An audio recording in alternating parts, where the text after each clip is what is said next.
Kejaksaan Tinggi Daerah Istimewa Yogyakarta menetapkan Lurah Desa Maguwoharjo, Depok, Sleman, Kasidi, menjadi tersangka kasus korupsi tanah kas desa. Akibat perbuatannya, negara dirugikan hampir 1 miliar rupiah. Lurah Desa Maguwoharjo, Sleman ini dinilai melakukan pembiaran terhadap adanya pembangunan perumahan di tanah kas desa seluas 41.655 meter persegi dan 79.450 meter persegi di Maguwoharjo. Kedua lokasi itu oleh Robinson Saalino dibangun 150 unit perumahan yang harga per unitnya rata-rata 250 juta rupiah.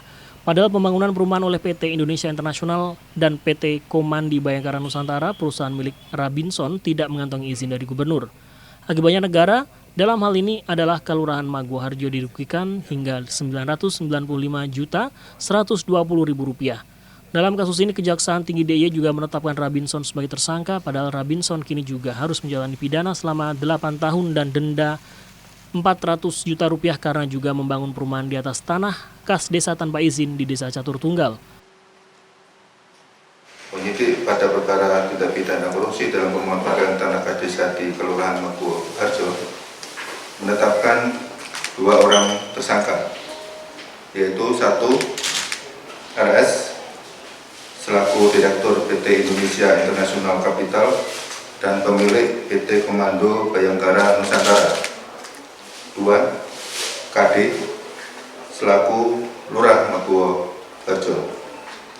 Untuk tersangka RS, seperti kita ketahui semua bahwa telah dilakukan masih di dalam melakukan penahanan di lapas dan dalam sudah putus di tingkat pengadilan negeri dan sekarang sedang upaya hukum banding.